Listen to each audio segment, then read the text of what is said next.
Hi, everybody. Welcome to this special report of Cannabis Coast to Coast News. I'm PCM TV founder Jimmy Young on location at the National Stakeholder Summit here in Washington, D.C. The NCIA, National Cannabis Industry Association, is running this summit, and one of the panelists happens to be somebody that I actually interviewed a few years back. His name is John Kagia. He is from the New York office of Cannabis Management still. Now, when I interviewed you, I loved your title, Chief Information Officer. Tell me the company, because I can't remember what the company was.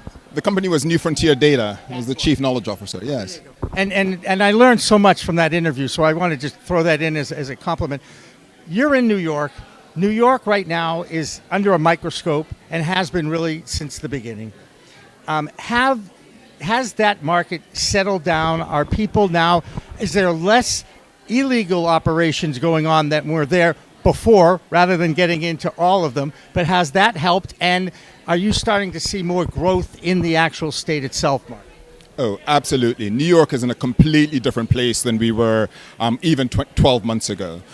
We've issued over 1,700 licenses at this point. We have over 370 dispensaries now open. Since sales began, we've done over $1.5 billion in sales. We did an enforcement push which saw over 1,500 illicit storefronts closed. And for the legal businesses that were operating close to these illicit dispensaries, we saw in many cases their revenues double once we padlocked those illicit stores. We are in a completely different ecosystem than we are. And I would argue that we're in a place where New York is really starting to show that it is the most exciting, most dynamic, and most opportunity-rich market in the country. And when you look at California, which is still the largest revenue producer in this particular industry, they continue to screw up their state.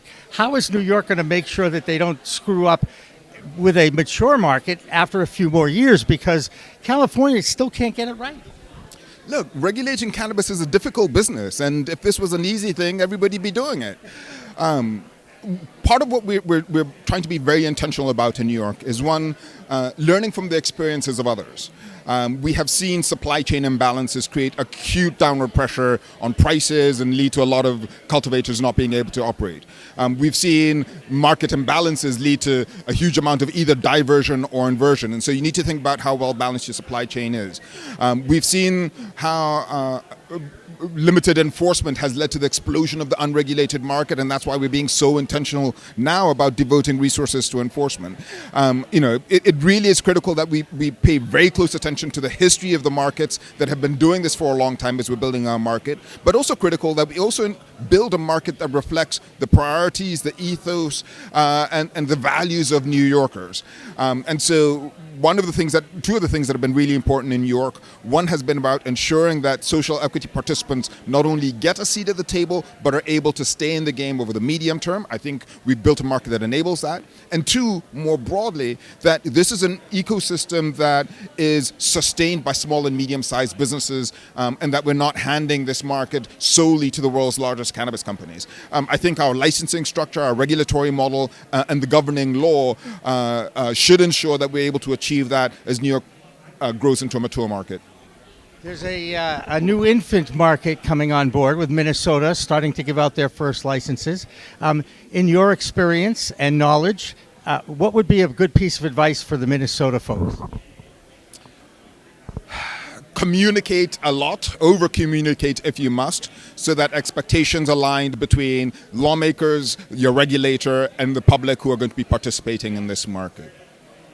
Two, ramp up enforcement early and make it clear that unlicensed illicit operations will not be tolerated in the state. You really need to disincentivize the growth of the unregulated market early.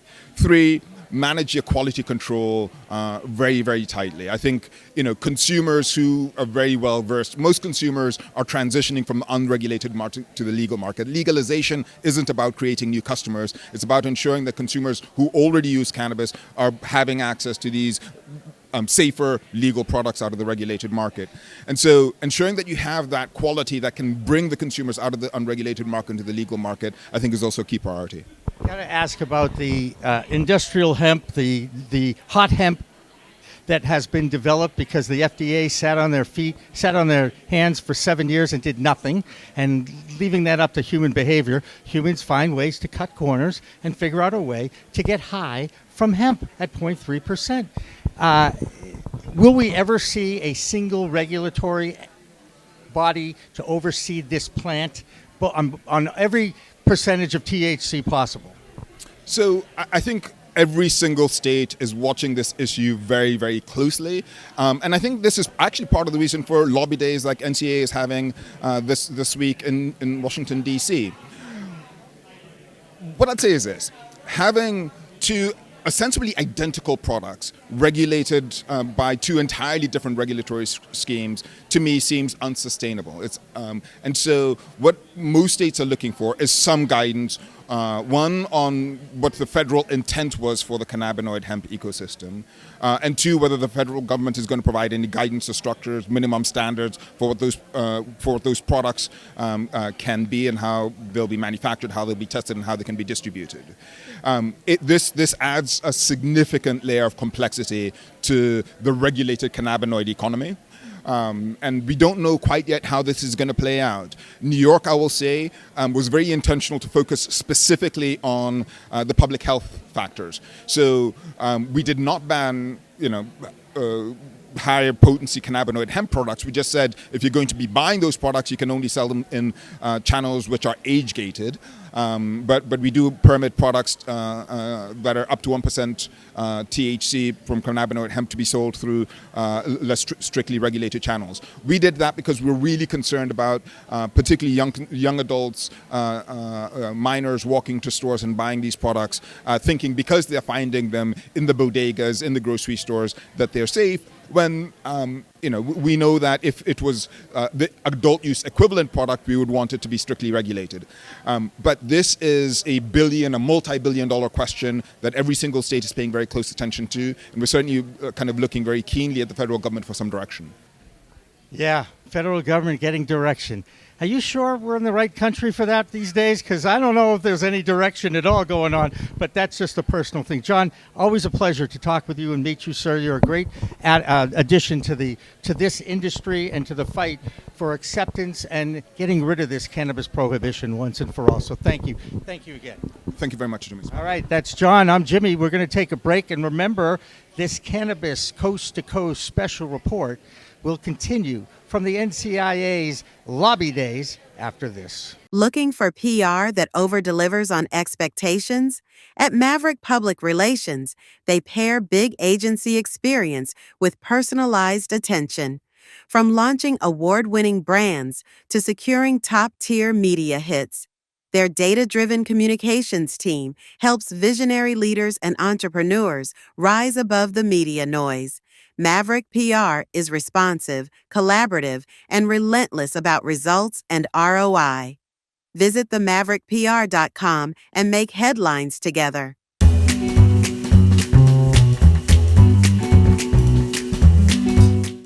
We focus solely on the cannabis space. The cannabis is not just another item that we've put on our website and said, oh, we're in cannabis. We do cannabis and cannabis only, and we focus on cannabis day in and day out. So with Buds Group, we're going to not only work with you and give you advice, we're going to help see your project through to completion. And you're going to find at the end of the day, it'll be a fraction of a cost of working with a larger firm because our executives are focused just on cannabis and we run lean.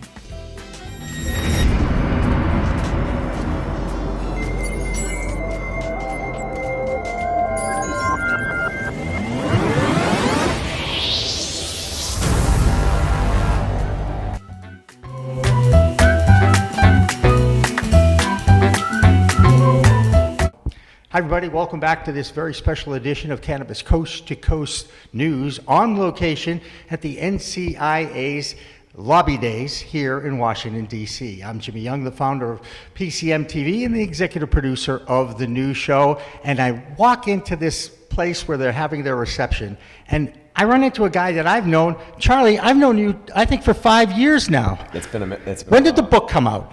The book came out in, I think, 2019? Yeah, that sounds right. Yeah, because that's when right. that's when it was. Big news, by the way. Tell me the big news, because I know what I kind of have an idea where you're going. They've commissioned a second edition. Oh, for you? Yeah, so I'm writing a second edition right now. It's due. Manuscript is due in October, so I should probably get started. Yeah, you should. I have. You got all summer to go, though. But the challenge is, of course, you finish it by October, and then it gets published the following year, right? Like, the law's moving so quickly, it's... Or not moving at all. Right, that's true. The hemp law is moving quickly. Right, is that what, are we focused on that? Well, in the book does cover hemp heavily, because I think that's been the biggest change, really, since 2019. I mean, 2019, I was reading the first edition, because, it talks a lot about CBD. Yep. Do you remember the CBD days? That was the first kind of, like, bubble after you had 2018 Farm Bill. And I still can't believe that the FDA's had 7 years to actually come up with regulations and hasn't done a bloody thing, Charlie. Well, they're too busy convincing people not to take vaccines. That kind of did throw off a lot of movement, and nobody even remembers the years and everything. But yeah, no, if you read the first edition, which is a collector's item now, a lot of it's about CBD, but the CBD stuff sort of went away, and because I think at the end of the day, consumers want to feel something. And the CBD is very subtle. Yep. But Delta 8, Delta 10 is a lot less subtle. Charlie, are you surprised that human behavior figure out a way to get high from hemp? No, I guess not. I mean, it's who is a stand-up? Doesn't Chris Rock have a stand-up about that? Yeah, It's about like you ban everything. People be in their basements like extracting stuff from like tree leaves. People just want to get high. People just want to escape their reality and have a little chill out session, or just kind of, I need to relax. And Altered states. Altered States of Consciousness was a course at Tufts University when I was a freshman. Okay. I just want you to know. I just thought I'd throw that in there. Who taught it? Oh God, the professor. It's sad. He was a psychology professor, and if I, cover a little bit, I might be able to come up with his name. I doubt it though. But there was a fire in North Hall that burnt his research, and also the hide of Jumbo the elephant that was the mascot of Tufts University. I know these things. Is it a real elephant? Well, P.T. Barnum donated the elephant to Tufts to be their mascot in 1856. I know all this stuff. I never thought in a million years this would come up. But yes, that's and so as a kid, when my dad used to bring me to his alma mater, I used to love to go see Jumbo. And now, of course, the only thing left is a tusk. That's sad. But there's also... you go to the Museum of Natural History here, there's a big elephant. Yes, there is, but it's not Jumbo. That's true. And Jumbo is in bronze now, outside North Hall, that has been rebuilt. But there was a horrible 10-alarm fire on Tufts in 1970. I want to say it was 74, the spring of 74, which was the year my brother Mark graduated. We are 3 generation. But let's go back to why we're here, what we're trying to do. This is such a strange time to be in Washington, D.C., just because the line in between the two parties has gotten wider. Yeah. And I'm afraid that will stall any kind of reform movement, because if the Democrats say something, the Republicans are going to say no. And if the Republicans say something, the Democrats are going to say no, because they don't ever want to agree with each other. Is there a way to have cannabis being an issue that touches so many parts of our lives? Could it bring with Republican government a regulatory body and a reform movement? Can the States Act get passed, Charlie? It's a lot of questions. I had 5 meetings today, 3 of which with Republicans, member of the House, 2 of which with Democrat members of the House. All 5 meetings were positive, including all 3 Republican meetings. I really think that if, the Republicans they're generally in favor of state rights, and I think the Republicans also are aware, once they've been educated, that the stuff that the constituents are complaining about, these smoke and vape stores that are popping up everywhere, selling sort of unregulated, intoxicating hemp. Right. And I think that that blame sort of falls on the broader industry, when the real issue is that you need to have responsible regulation for the hemp side of the industry as well. So, I guess I would say, listen, I met with the legislative assistant of a very, very conservative Republican, and when I was leaving, there very positive meeting. He was like, "Did you bring me goodies?" And Wait a second. You mean something to put in my pocket? Is that what they were actually asking you for? I think he was, a little psychedelics, maybe. Oh, goodness gracious. That's another. But by the way, the other one that I think that there's bipartisan support on is on psychedelics as well. And I think that's probably easier to push across. We were just talking about this. I know. And I have a personal issue as a media person adding another plant medicine to the argument. See, it feeds the prohibitionists.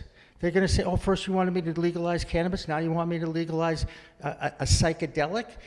It's a gateway drug again. I don't need to hear that from them again. I really don't. I think that the thing is the military guys are really in favor of psychedelics. And God love them. They should have access to whatever they need to overcome what they come back from. So I know plenty of veterans like that. Yeah, I mean, and I think that, getting distracted from cannabis, but it does seem to me like any Republican elected official is 1 or 2 meetings with a vet away from being pro psychedelics. Because you talk to one of these guys who were like, I came back, I was screaming at night, I couldn't sleep, all this horrible stuff, and I went through this, I had an Ibogaine experience, or I had a psilocybin experience, and like now I'm living my life again. It's hard to argue with that. I mean, it's like, well, it's also hard to argue for them to actually give away medical cannabis to fight PTSD, even though the anecdotal evidence is overwhelming for that, and they'll be happy to throw opioids at you.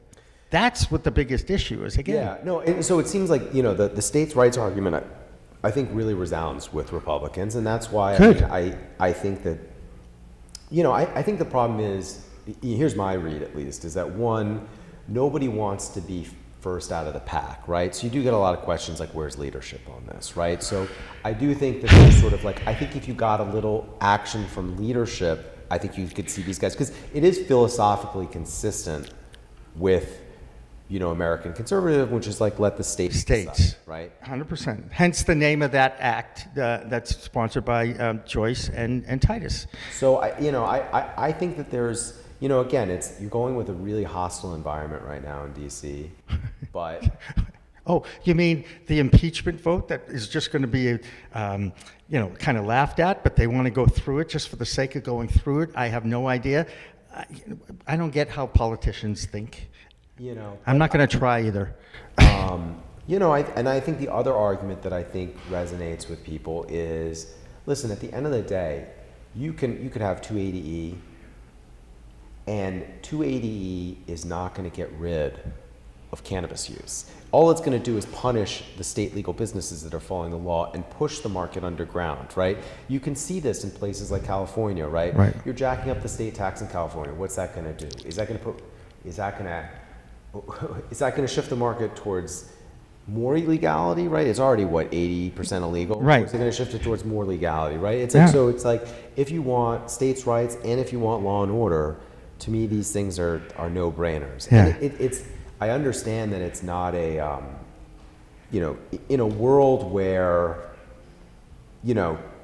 there's war and death and global, all the serious stuff. I understand that cannabis may not be able to, right. But unlike these protracted issues, right? Like, it's actually pretty simple to maybe not fix cannabis policy, but you could pass 2 or 3 simple bills, and the cannabis policy in this country would be 200% better. Yeah, and maybe that is the low-hanging fruit that was talked about years ago when they were talking about safe banking, and they still haven't even gotten that across the finish line or even the starting line in the Senate. It hasn't been introduced yet this year. Right, on either. Yeah. States has been introduced, but not. Yep. It's.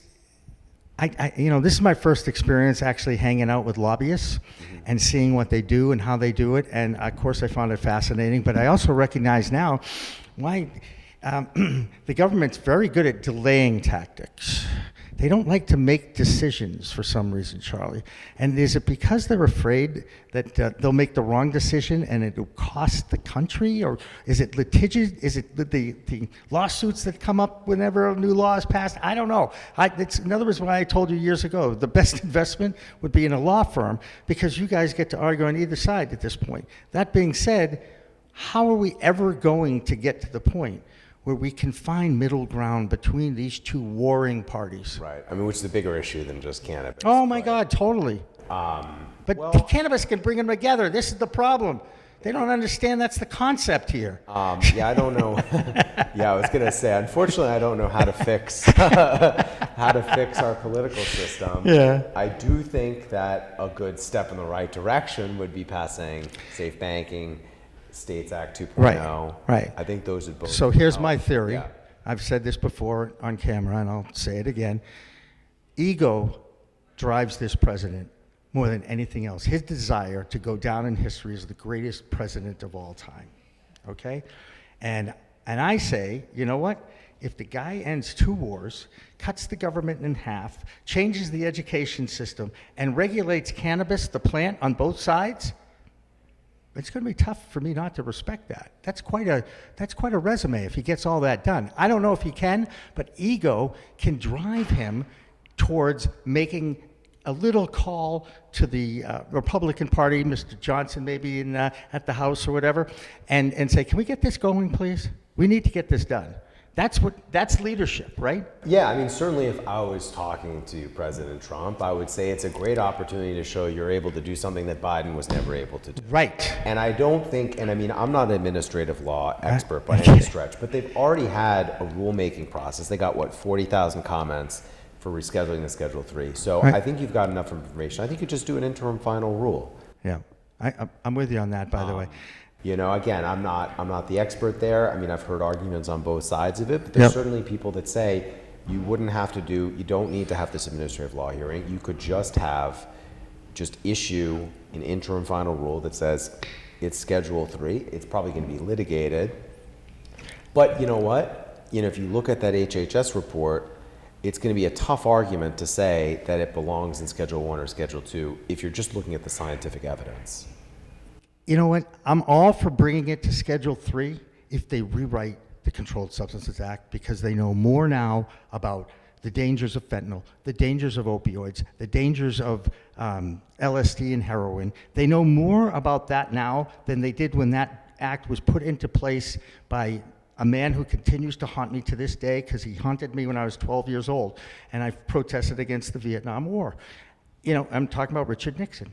And I just think it's time. I don't know, and if it's ego, and if it's because Biden couldn't get it done, I got it done, if that's what's going to drive it, I'm okay with that.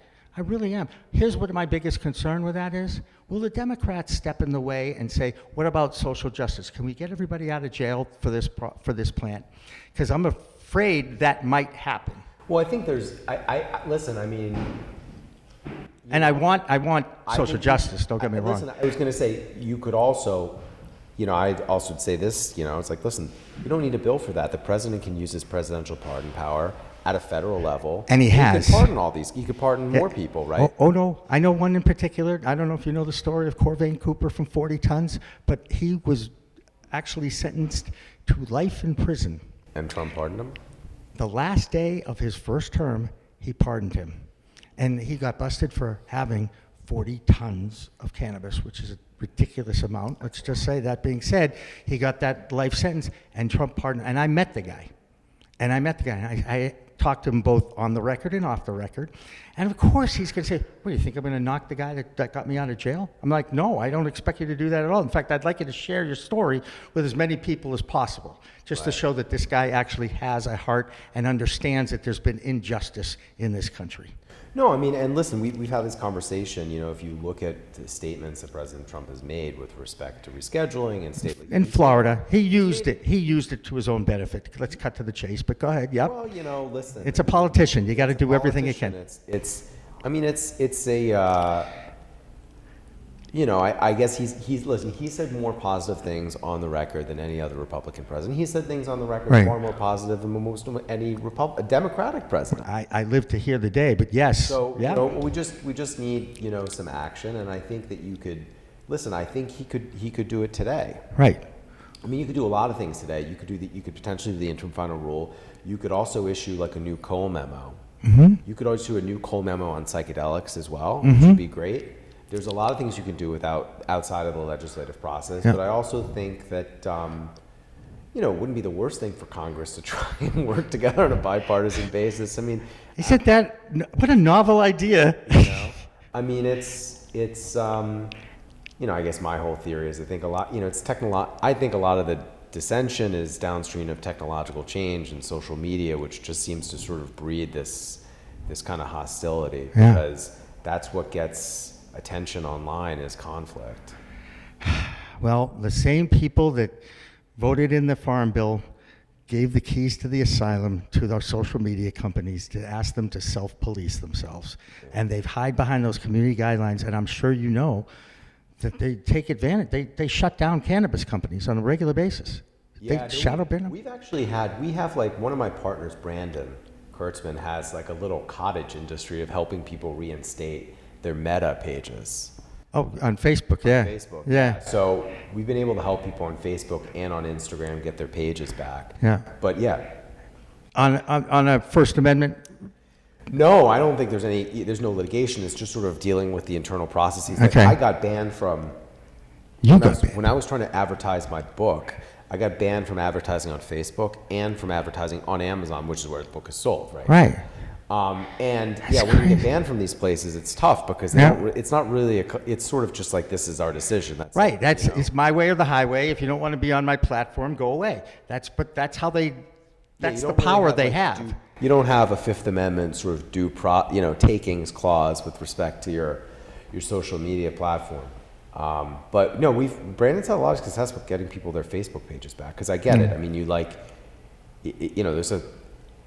for advertising purposes, that stuff's super valuable. Yeah, look, you have to tell me. Charlie Olivesetti, we should probably say now, it's no longer two names, it's Brian Vicente. It's just Vicente. Just Vicente. You've seen our new card. We have a new Yeah, brand. no, it said Vicente. With a period at the end. I get you. There was a lot of debate about the period. Okay. I was anti-period. Oh, jeez, okay. That was overruled, so we've got the period at the end of our name on our cards, but people seem to like it. Doesn't take away from the work that you guys in that law firm has done over the years, and now, of course, you've got the single name. Yeah. And the job's not done, right? No. We're actually right in the middle of it again, and it's probably, even though the job has become harder for lobbyists now. I should say I've also moved to the DC area, so now I've like trying to get more involved with the lobbying and political side of things. Great. It's so easy for me to come in,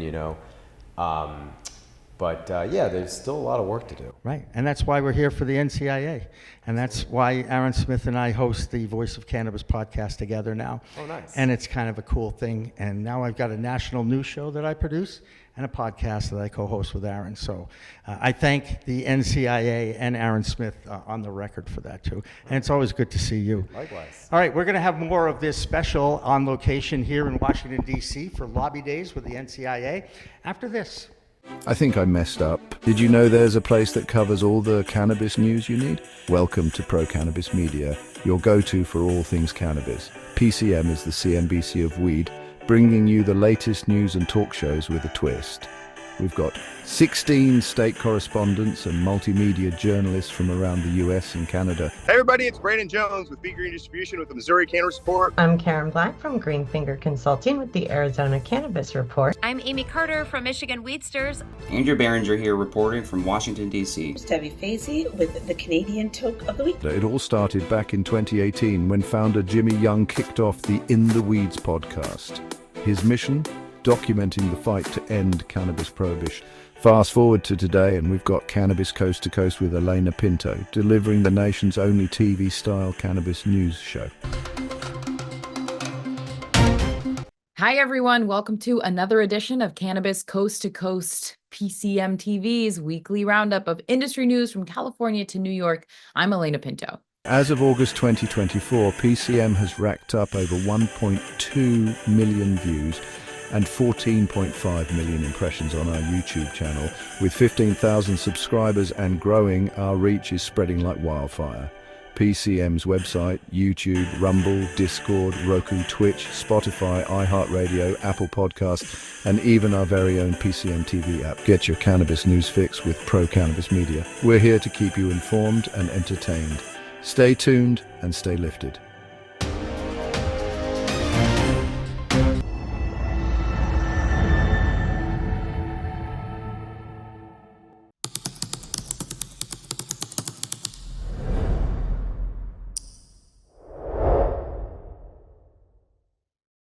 Okay, Aaron, Lobby Days to 2025, your 13th annual, is now history in the rearview mirror, as they say. What were your impressions of the last few days in Washington, D.C.?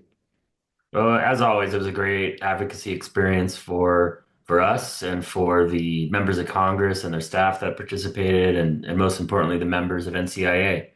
We took over 100 meetings across Capitol Hill to inform and educate lawmakers on issues like 280E, banking, and the need to end federal prohibition. Right. And for the most part, can you tell before you go into the meeting, is this going to be a friendly meeting or a confrontational meeting? Yeah, I mean, and you can. I mean, we have voting records for most of these members, and in some of them maybe we don't know because they're freshmen, but you would be surprised they're almost always friendly, even if their boss, 'cause most of these meetings are with the staff.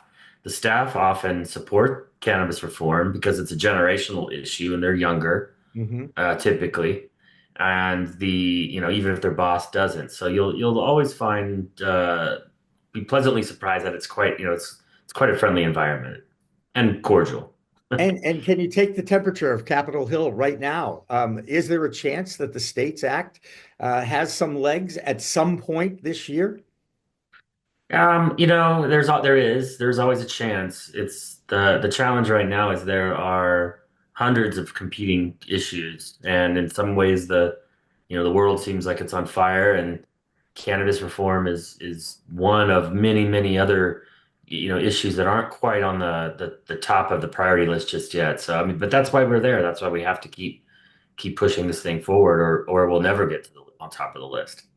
If you look at the plant itself as a medicine and you look at over the last, let's say, 20 years of reform, where people are starting to see the medicinal qualities that this plant has, whether it's the overwhelming anecdotal evidence or the science evidence that's out there. And I just wonder, it seems the most serious people that get diagnosed with the various diseases out there that we know it interacts with: epilepsy, seizure control, Graves' disease, Crohn's disease, cancer. It's a whole litany of diagnoses.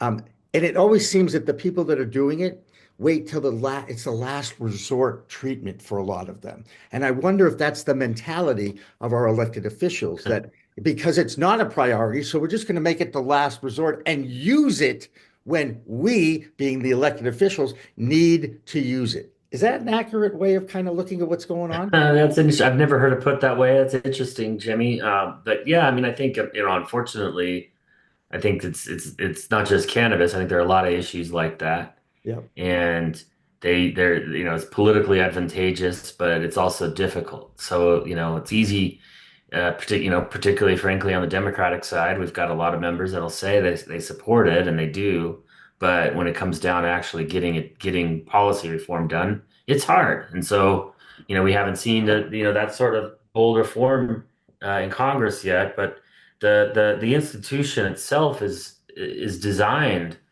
to impede quick legislative action, and that's and there's good things about that as well. I think it might keep us from falling into a fascist regime. Right.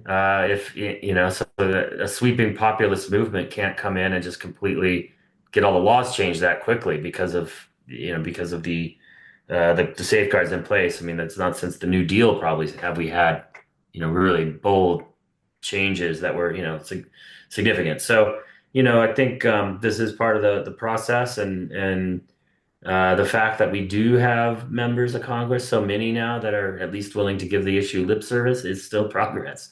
But it's still up to us to hold their feet to the fire. Well, I will tell you, I think I said this before. I think all of you lobbyists have a very difficult job. It gives me I have a lot more appreciation now for what you go through, how challenging this is to work inside the government structure. So I was enlightened, to say the least, about my experience at Lobby Days in 2025. I thank you very much for that. And of course, I look forward to future Voice of Cannabis podcasts for the NCIA with Aaron Smith and myself in the weeks to come. As do I.